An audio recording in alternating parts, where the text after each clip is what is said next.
May the words of my mouth and the meditation of our heart be acceptable to you, O God, our rock and our redeemer. Amen. Please be seated. A group of people started their journey to the east. A man called Leo accompanied this journey with a group as a servant with his lovable soul spirit and as well as his extraordinary presence. At a particular time, Leo disappears and the entire group falls in disarray and they stop the journey. After a long time, people saw Leo again. Then they realized that Leo was the true leader, serving them to achieve their best as individuals and as a group. Although he did nothing overtly that can be called leadership in the traditional way. The term servant leadership emerged from this above story, which we can see in the cover art, a short novel of Herman Hesse's Journey to the East by Robert Greenleaf in the late 1970s. According to Greenleaf, the servant leader is servant first, as Leo was first portrayed in this novel. In Philippians 2:7, we can see Jesus, the Son of God, first humbled himself as a servant on this earth. And Jesus himself said in Mark 10:45, the Son of Man came not to be served, but to serve. Even lots of servant leaders emerge in Old Testament times to lead and guide the peoples of God. But the Jesus, the Son of God, who turned himself into a servant in human form, is always the first and best model for servant leadership. But here disciples saw Jesus as political Messiah rather than a suffering Messiah. To break this image, Jesus again started to share his second passion narrative to his disciples about his death and resurrection in his ministry in Mark 9:30-32. But the disciples again failed to understand Jesus' sharing about his vision and mission. Lack of understanding and lack of interest in Jesus' ministry are the major problem that happened in the disciples' lives. Whenever Christian ministers do not know God's mission and vision in their lives, then only they encounter confusion and problems in their ministry. For example, even disciples' normal arguments and discussions also end up with the greatest arguments among themselves. Here, Jesus used servant leadership as a tool to teach about his mission and vision to his disciples and to solve the problems regarding the greatness among them. Servant leadership, a solution for all crises.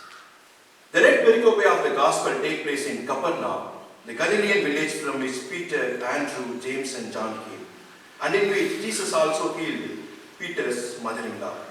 Many scholars find this Mark 9:33 entrance into Capernaum is categorical, that is religious teaching in nature. Structurally, the passage in its present form has two subsections. The discussion of greatness in 9:33-35 and the exhortation to receive children in 9:36-37. Once we read the Gospel of Mark, we can find one of the main reasons for the disciples' argument is a small division that was already created among them as Jesus' inner circle and outer circle. Jesus creates and invites his inner circle, John, James and Peter, to participate in the events of Mark 5:22-43, rising of Jairus' daughter, Mark 9:2-8, transfiguration on Mount, and Mark 14:32-42, Jesus' prayer at Gethsemane. Mark 9:9 says, when Jesus and his inner circle came from the mount, there was already a problem that arose among his outer circle about the failure of healing a boy who suffered by the Spirit. Verse 19, Jesus used the word faithless generation to mention his outer circle of disciples' unfaithfulness in ministry in front of scribes and public people. The disciples might have been discussing these things on the way to Capernaum, verse 33, and that would have been a cause for an argument between them. In Mark 10:35-45, James and John request for God's glory, which confirms that the argument happens among his inner and the outer circle of disciples. Here Jesus transformed himself into his disciple as a servant leader to solve their problem and teach his mission and vision into their lives. Let's see the servant leadership principles and solutions that emerged from Jesus Christ in his transformation. Servant leadership, a call to serve others. Servant leadership, a call to serve others. According to Greenleaf, the servant leader is servant first. Here, the first transformation from Jesus Christ is to teach how to serve others. In the Bible, we can see Jesus not only serves the common people, but also his disciples through his different servant leader principles like listening, healing, and comforting. Listening is the first step to serving others. A good leader is a good listener. Once Jesus and his disciples are in the Peter's house together at Capernaum, verse 33, Jesus asks his disciples what they have been discussing on the way in Tehodo. Usually, leaders will like to lead their team in front, not behind. So most of the time, leaders don't want what is happening behind the team. But here, Jesus started to lead and listen to his disciples, not in front, rather than behind them to think beyond the day-to-day realities. Generally, listening is a major tool that helps us to understand the things happening around us. The listening skills of Jesus helps us to understand the arguments that newly arose among his disciples. As a Christian minister, we have to listen to our church and their problems and their understanding of mission and mission of God in their lives. The next transformation from Jesus here is a healer. Servant leaders are not only the good listeners, but also the good healers. The act of Peter's mother-in-law in Mark chapter 1, 29 to 31 shows the first victory of Jesus to his servant leaders. As soon as he was cured, she immediately started to serve them. This action of Peter's mother-in-law might give big confidence to Jesus to apply servant leadership principles in his ministry.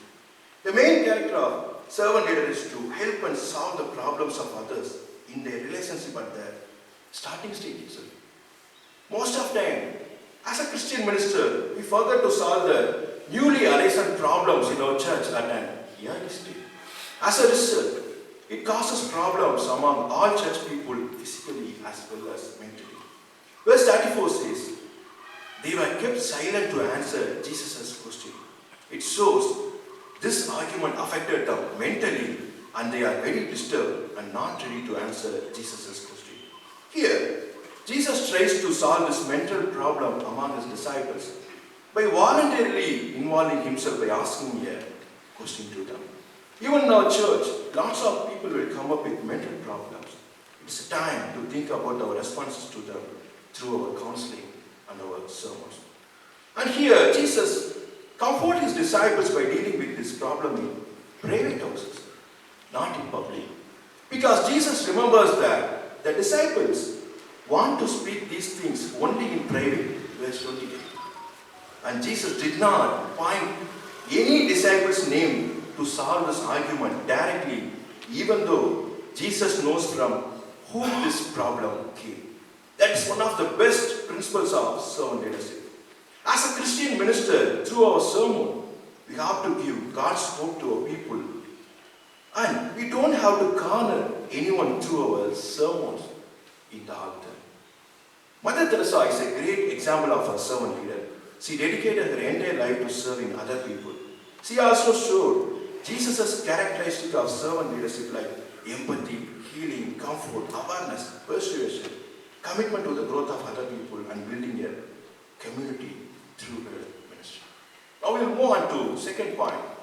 Servant leadership, a call to break ourselves and sustain others. Servant leadership, a call to break ourselves and sustain others.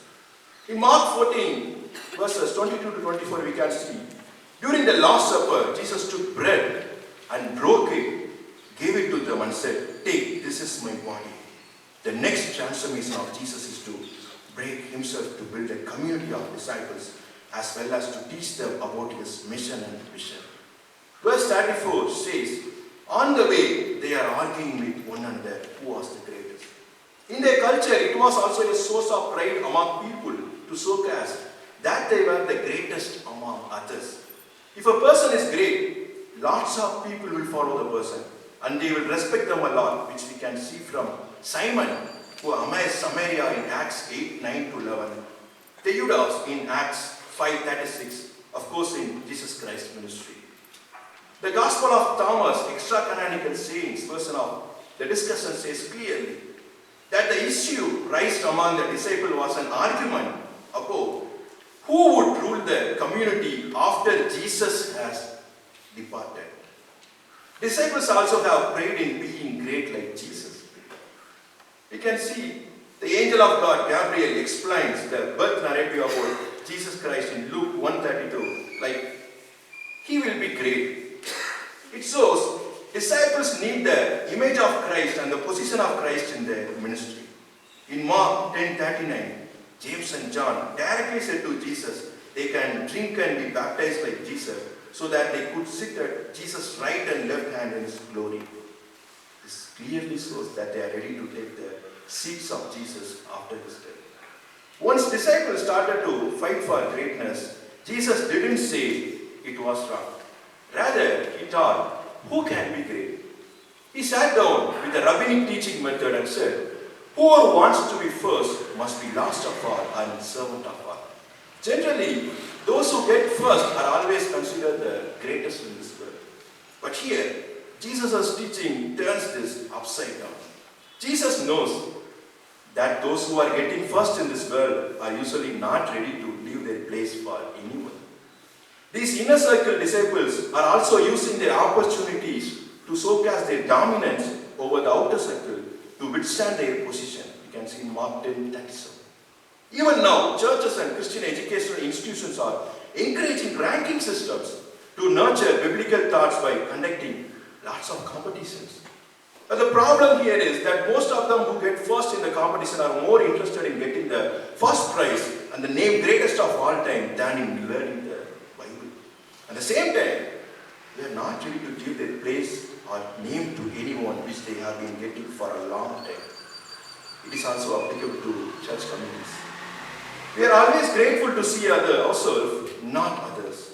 Of course, this kind of ranking system does not create any problems among ourselves openly. But when Christian ministers of the church started to forget the vision and mission of the God in their lives and ministries, then these things are also end up with the big issues among themselves and in their ministry.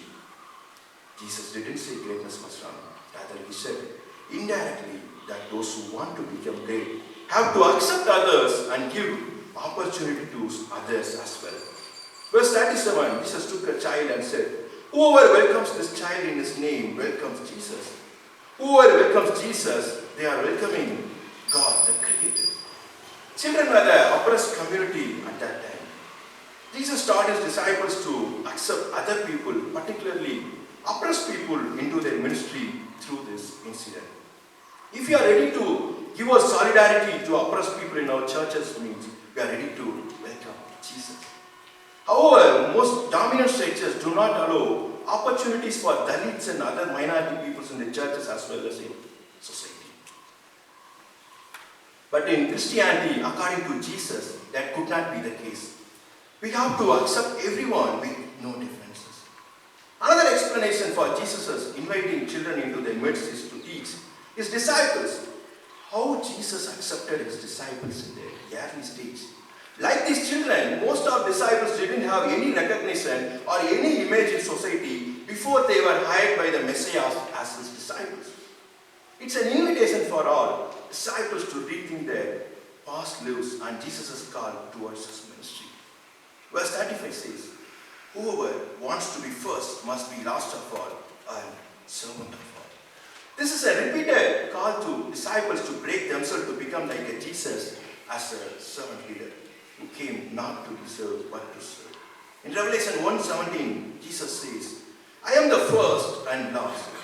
It shows Jesus is breaking his image to empower his disciples' lives to help them achieve the greatest like him. In John 13:1-14-7 also said, again Jesus breaking his messianic image to teach, he came to serve humanity through his humble death on the cross, a death that washes us clean from all sin. Jesus intends his demonstration of humility to serve as an example to his disciples.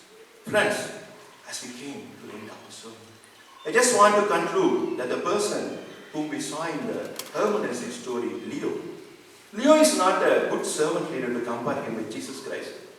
Because he's not even worried about his team, and he didn't prepare an alternative person for his absence into the journey. As a result, the team stops their journey. But Jesus, as a servant leader, had a good vision and mission in his ministry and love towards others.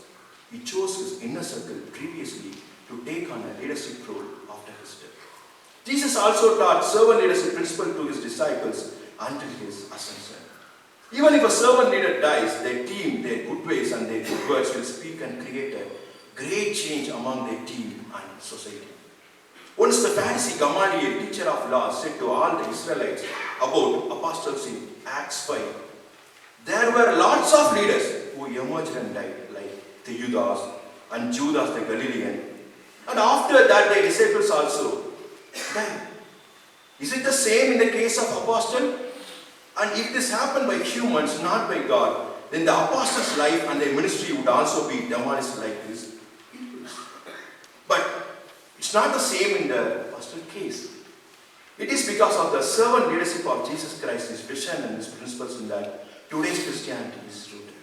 Friends, the success of our ministry is even in our absence. Our ministry has to be run automatically by our visions, missions, and plans which we applied already in our presence. Let's live as a servant leader and build the ministry of God. May God bless us all.